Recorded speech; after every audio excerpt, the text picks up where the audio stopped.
Hey guys, this is Bo. So, as I previously mentioned, I have Gundam Strike here. I saw this at GameStop. I thought I owned it, but apparently I didn't, so I ended up going back today to pick it up.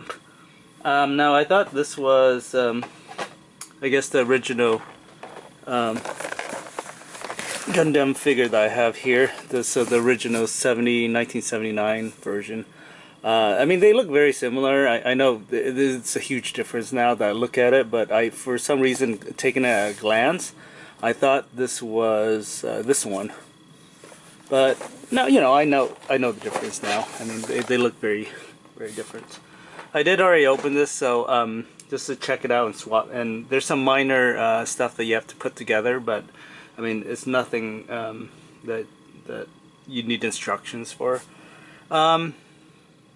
I did stop by a Target,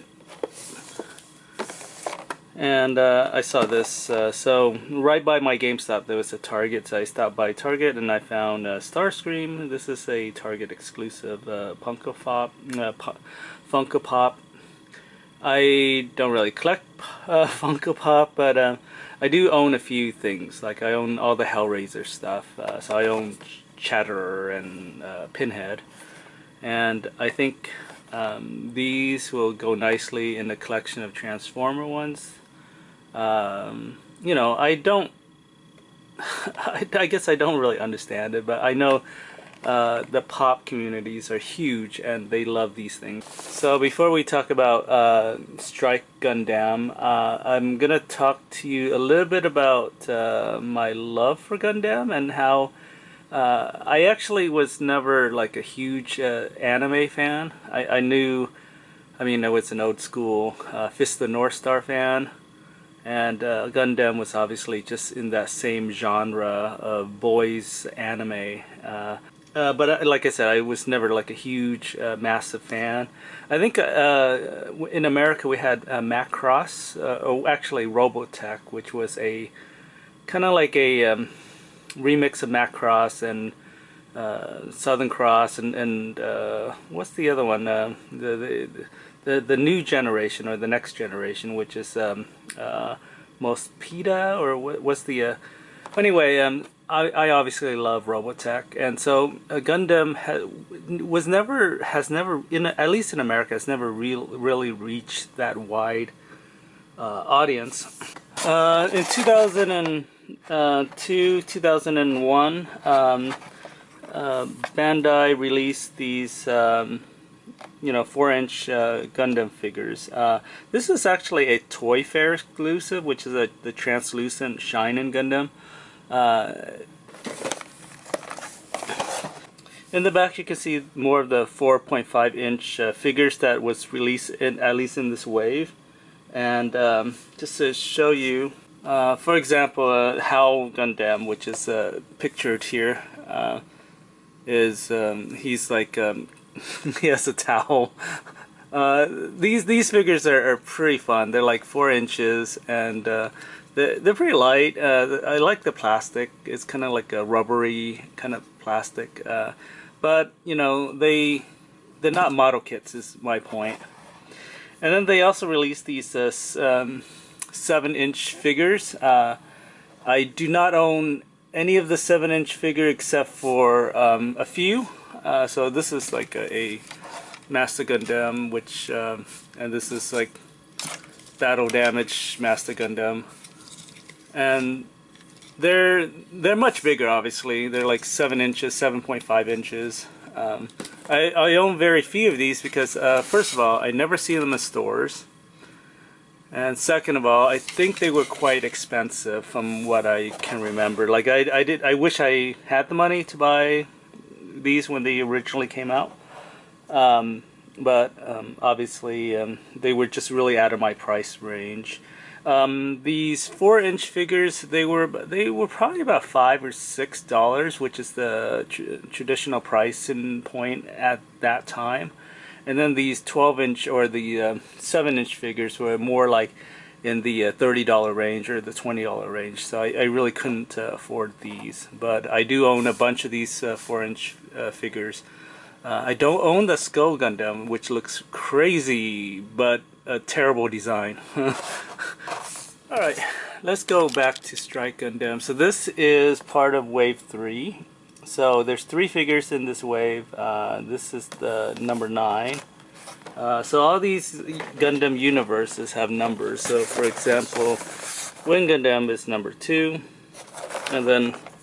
And I love the packaging because you can just basically store all your parts and stuff in the package without, kind of just leave it on your shelf if you want to leave it that way. But they really are meant to be displayed, and I'll get to that when we open him up.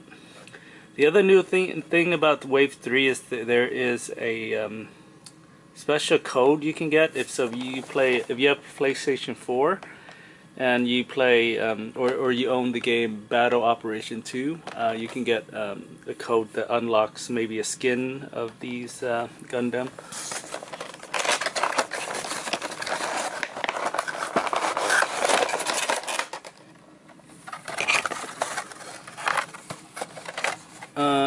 Yeah.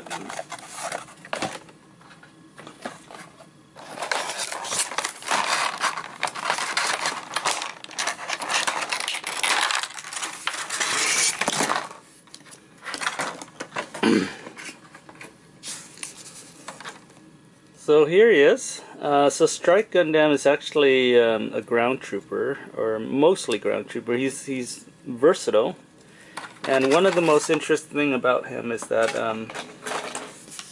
he uses like these knives, which I wish there was a place where you could store them on the figure, but it doesn't feel like there is. You're just gonna have to like peg it so he's holding it, chop chop.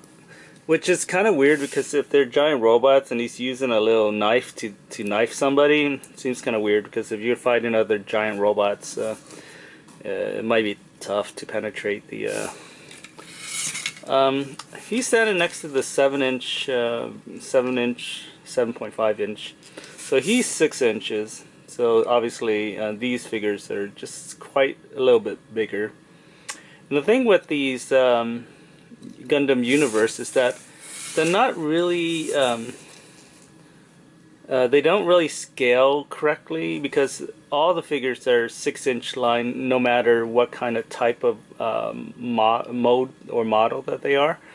So for example, say a unicorn Gundam is supposed to be slightly bigger than him, but because it's in the 6-inch scale, they all look 6 inches, or they all stand about the same height, which I guess drive some people mad and crazy because they don't scale. But to me, they're fine. I'm not. If you can look past all that tiny little things like that, I think this is fine. This is basically an action figure. I mean, they're supposed to, you can pose them basically. And a lot of model kit people, Gunpla fans, don't like these, which is understandable because the target market isn't for those kind of fans. This is for just action figure fans that like robots, which is I'm part of that demographic. So the shield is pretty cool. You do have this little peg that pegs into his hand on his hand here. Actually, what you want to do is alright, so let's talk about the plastic. These plastic are they're cast in like white plastic here and then this blue plastic here. They feel like they're from model kits, or the plastic feels like they're from like they're pretty sturdy, but the plastic seems like either it's not like high-end plastic, but I'm pretty sure it's like the plastic that they use on their model kits. I'm pretty sure. Let's compare that to, say, Soundwave. This is the Transformer RED line, and these plastic are a softer plastic. So the softer plastic Like for example, you can see like the weird discolorization here, right here. It's like the mode has given it a bad thing. You're not gonna see that in these plastic, which is a very smooth, and there's no like oddities or anything like that. Where uh, whatever Hasbro plastic that they use causes some kind of like you can see the weird texture on there. But this plastic is a little softer. Um, Again, this plastic is very. It feels very plastic. Like you can't get around that.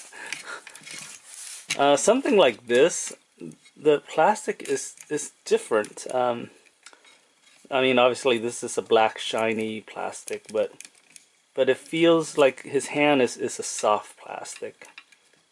But everything like his head is soft, but his body is made from like a harder plastic or something. It's hard to explain. I guess you just have to feel it to understand what I'm talking about. But you know, it's 20 bucks. I mean, or at least this was retail for 25 bucks. I bought it from GameStop, so they had a $5 discount. Well, if you join their club or the membership, every month you get a $5 coupon. So basically, I used that $5 coupon for this guy, so we got him for 20 bucks. And for 20 bucks, I think the value is there because you get a lot of weapons, accessories, and you have a great looking robot that you can have on your shelf. Personally speaking, though, I am gonna put them back in the box and just kind of have it in my collection. I am planning to get the rest of this line, Series 3 and 4. So eventually, I'll have 5 additional new robots to add to my collection already. The nice thing is that since there's no collectors, or there's not a huge collector market for these guys, you can find all these figures always in stock. So that is really nice compared to something like, say, G.I. Joe Classified, where you just can't find the figures anywhere. So I basically gave up on collecting that series because Hasbro, I don't know what they're doing. They just are not producing them. Anyway, so enough of that. Gundam. You're gonna see these in stores, so I'm definitely gonna go to all of my GameStop and you know, pick up all the clearance stuff first of all, and then pick up all the new ones as well. But very happy to have this guy. Thanks for watching. Hey guys, so just an update. So this is my Gundam Universe collection so far. So I got 1 through 6, and then I got 9. And obviously that number 7 and 8 gap here is going to drive me insane. Anyway, so yeah, I definitely need to buy them to complete this this numbering system. I don't know what it is about these numbers system, but when I was collecting comics, if I was missing issue 4 or missing issue 5, it drove me nuts, and I had to go and you know, find back issues to complete it. So anyway, the same kind of concept, I guess, here, but these are for action figures, and so they want you to collect the whole line, basically. So the first one we got is the 70s Gundam, and then we got Wing Gundam, Unicorn Gundam, the white version, the Baratos Gundam. This is probably the most interesting looking of all the Gundam. I'll show you. I mean, he's very rounded here, and he has this huge like weapon here. It's kind of like a staff with a ball or giant. You know. We got Unicorn Gundam Banshee, which is a black version of basically Unicorn Gundam, but the black version is actually my favorite so far because just simply because he's black, and all these other Gundam are mostly white. So this is probably my favorite so far. Then we got Death Skith Gundam, which is the thing about him is he has like a you know, like a this weapon here, this skith, where you know, you use it to reap like weeds, but he uses it as a weapon here. I take it back. This is another blackish version of Gundam. And then obviously we just gotta look at Strike Gundam. So anyway, they look very nice. The design is very nice, and obviously the color might be for different series of Gundam, maybe from different, because obviously throughout since the 70s, there's been different version of Gundam. Like I want to say when I got into Gundam, it was during the where they're battling each other, like kind of like a Street Fighter, where they go to different planets, and each planet had a different Gundam representation of their planet. So anyway, and I think the recent one, I think is Seed. I think is the well. Anyway, I don't really know my Gundam anime, so but it hasn't stopped me from loving these designs and what they look like, and